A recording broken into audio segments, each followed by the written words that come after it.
Hello and welcome दोस्तों, आप सभी का बहुत बहुत स्वागत है आपके अपने यूट्यूब चैनल इजी इन्वेस्टिंग में।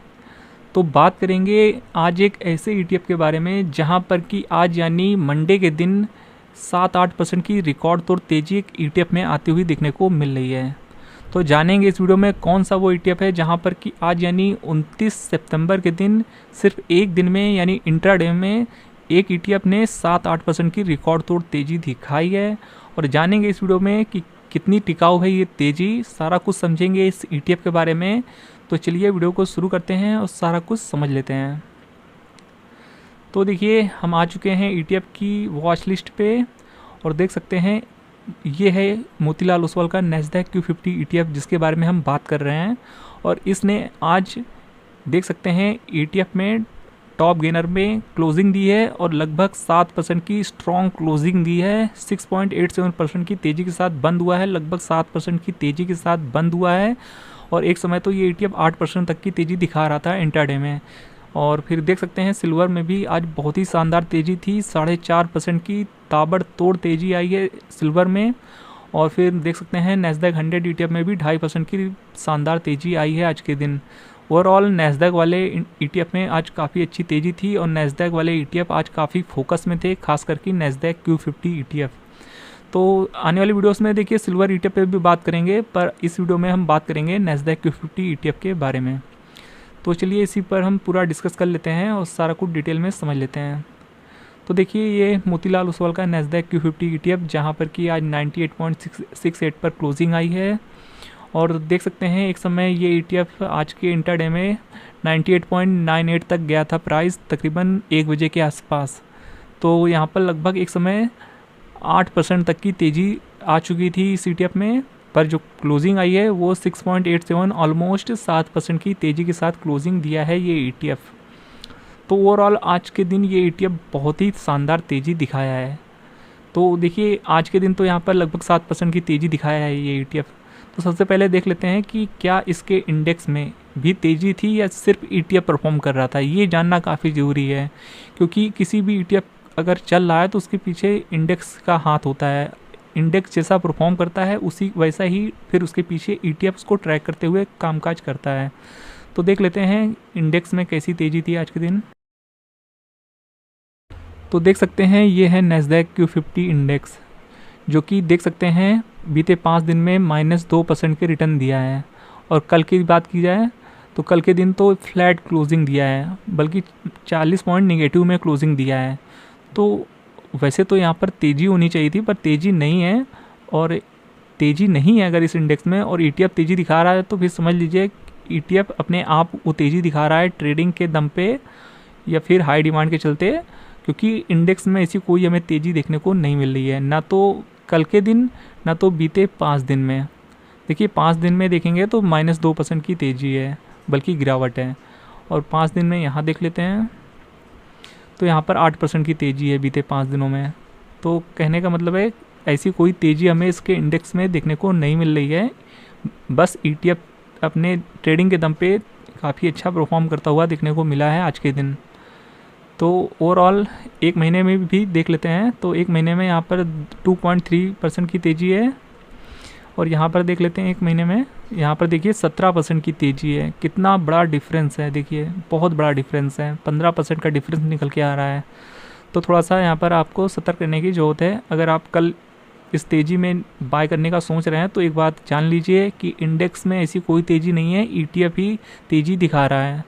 तो ये बात आपको पता होनी चाहिए। देखिए, और हो सकता है तेज़ी अभी और आए, पर इसका मतलब ये नहीं है कि ये ईटीएफ में फंडामेंटली तेज़ी है। देखिए फंडामेंटली ऐसी कोई भी तेज़ी नहीं है, क्योंकि इंडेक्स को देखेंगे तो इंडेक्स में ऐसा कुछ भी देखने को नहीं मिल रहा है, कोई ऐसी तेज़ी नहीं है। बाकी एक साल में बात की जाए तो यहाँ पर 19% की तेज़ी है और यहाँ पर एक साल में देख लेते हैं 51% की तेज़ी है। काफ़ी बड़ा डिफरेंस है। अगेन देख सकते हैं कितना बड़ा डिफरेंस है। ये सारा कुछ इशू काफ़ी हद तक हमें ग्लोबल ईटीएफ में देखने को मिलता है। तो ये सारी चीज़ें आपको पता होनी चाहिए निवेश करने से पहले। तो इंडेक्स में तो हमें कोई भी खास तेज़ी देखने को नहीं मिल रही है। बाकी एक बार investing.com भी देख लेते हैं यहाँ पर क्या है।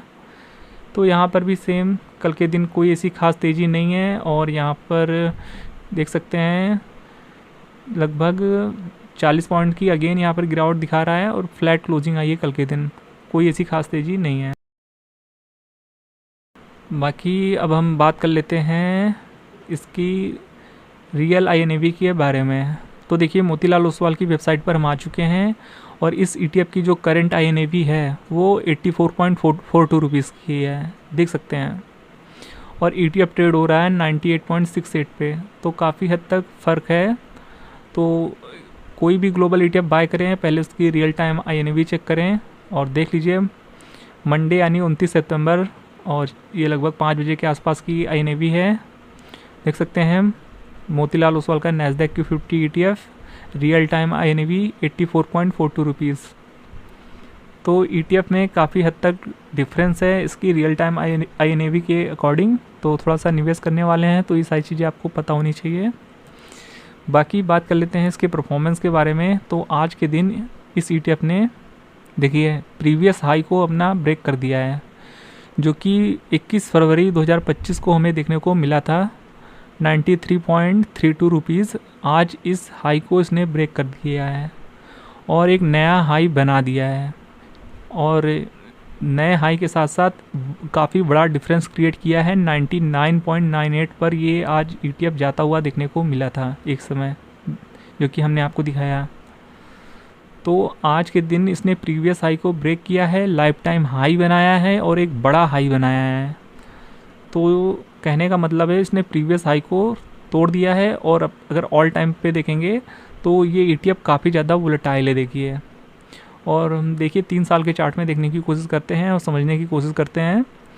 तो ये ETF देखिए काफ़ी थोड़ा सा रिस्की ETF माना जाता है। तो अगर आप थोड़ा सा रिस्की इन्वेस्टर हैं तो तभी आप इसे अपने पोर्टफोलियो में अपनी पोजीशन दीजिएगा, क्योंकि देखिए इसका जो परफॉर्मेंस है वो काफ़ी वोलेटाइल होता है। देखिए देखने में ही आपको देखने को मिल रहा होगा, क्योंकि देखिए जब भी यहाँ पर एक बड़ी तेज़ी आई है, बीते 2 बार ऐसा हमें देखने को मिला है कि जब भी यहाँ पर एक बड़ी तेज़ी आई है, देखिए 50% की तेज़ी आई थी इस फेस में और 50% की तेज़ी दिखाने के बाद एक बड़ी गिरावट दिखाया था तकरीबन 20% की, और फिर एक बार यहाँ पर इसने 50% की तेज़ी दिखाई और फिर इसने फिर एक बड़ा डंप किया था और लगभग 28% की गिरावट दिखाई थी। और अब देखिए सेम चीज़ फिर से रिपीट हो रही है एक बार और देख सकते हैं कि इसने फिर से लगभग 50% के आसपास की तेज़ी दिखा दी है, 45% की, 46% की। और क्या अब यहाँ से एक गिरावट का आने वाला इंतज़ार है और क्या यहाँ से गिरावट पॉसिबल है? देखिए पॉसिबल है, क्योंकि जब कोई ETF या कोई इंडेक्स एक बार में 40-50% भाग जा रहा है, तेज़ी दिखा रहा है किसी भी चलते, और ख़ास करके जब इंडेक्स परफॉर्म नहीं कर रहा है तब, तो देखिए गिरावट फिर आ सकती है और वो गिरावट आराम से 15-20% की हो सकती है या उससे ज़्यादा की भी हो सकती है। तो जिन लोग के पास भी ये ETF है तो थोड़ा सा आप चाहें तो अगर बहुत बड़ी तेज़ी आ गई है, अगर आपको बहुत बड़े रिटर्न मिल गए हैं शॉर्ट पीरियड में, तो आप चाहें तो थोड़ी बहुत प्रॉफिट टेकिंग के बारे में भी सोच सकते हैं, क्योंकि अप्रैल से लेकर सितंबर यानी 6 महीने में इसने लगभग 45-46% के रिटर्न निकाल के दिए हैं इन्वेस्टर्स को।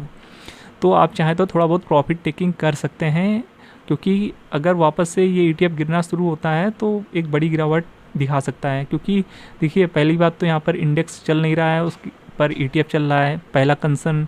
और दूसरी बात, कोई भी ETF या कोई भी इंडेक्स जब एक बड़ी तेज़ी दिखाता है तो एक बार को वो गिरता ज़रूर है, ऐसा इतिहास में हमें अक्सर देखने को मिलता है और इस चीज़ से आप मना नहीं कर सकते हैं। देखिए कोई भी ETF या कोई भी इंडेक्स एक तरफा कब तक भागता रहेगा? एक समय ऐसा आता है जब वहाँ पर प्रॉफिट टेकिंग स्टार्ट होती है या किसी भी रीज़न की वजह से थोड़ी बहुत गिरावट आती है। ऐसा नहीं हो सकता है कि कोई ETF एक तरफा भाग रहा है और भागता ही चला जा रहा है और कभी गिरावट नहीं दिखा रहा है। तो ऐसा हम बिल्कुल भी नहीं कह रहे हैं कि आप पूरा सेल कर दें, आप इसको कुछ पोजीशन होल्ड करके भी रखिए और चाहे तो थोड़ा बहुत प्रॉफिट टेकिंग भी कर सकते हैं। बाकी ये हमारा व्यू था, आप अपने तरीके से भी कामकाज कर सकते हैं। बाकी देखिए लगभग हमने सारा कुछ बात कर लिया है और आपको अपडेट भी दे दिया है इस ETF के बारे में। तो यहाँ पर थोड़ा सा आपको संभल कर कामकाज करने की ज़रूरत है, खास करके उनके लिए जो लोग को फ्रेश बाइंग करनी है। सो अगर आप इस तेज़ी को देखने के बाद फ्रेश बाइंग के बारे में सोच रहे हैं तो थोड़ा सा यहाँ पर इन चीज़ों का ध्यान रखिएगा जो हमने इस पूरे वीडियो में आपको बताया है। और कोशिश करिएगा कि अगर आप फ्रेश बाइंग करना ही चाहते हैं इस ETF में तो थोड़ा सा गिरावट का वेट करिए, क्योंकि इस प्राइस पे लेना तो काफ़ी ज़्यादा रिस्की हो सकता है, क्योंकि अब ये जो इसका रियल टाइम INV जैसा कि हमने आपको बताया है 84 का है, तो इतने ऊपर आपको परचेज़ करना थोड़ा सा रिस्की हो सकता है। तो थोड़ा सा गिरावट का वेट करिए और एक बार में बहुत ज़्यादा निवेश बिल्कुल भी मत करिएगा। और अगर आप निवेश करने वाले हैं तो एक बार अपने फाइनेंशियल एडवाइज़र की हेल्प ज़रूर लीजिएगा, उसके बाद ही डिसाइड करिएगा आपको निवेश करना है या फिर नहीं। ये वीडियोस आपके जानकारी के लिए था और आपके एजुकेशनल पर्पज़ के लिए था। तो होप ये वीडियो आपको इन्फॉर्मेटिव लगा होगा। तो वीडियो पसंद आया हो, जानकारी पसंद आई हो तो वीडियो को लाइक और चैनल को सब्सक्राइब करना बिल्कुल भी मत भूलिएगा। तो फिर मिलते हैं नेक्स्ट वीडियो में किसी और नए अपडेट के साथ। तब तक चैनल के साथ बने रहिए। मिलते हैं नेक्स्ट वीडियो में, तब तक के लिए गुड बाय।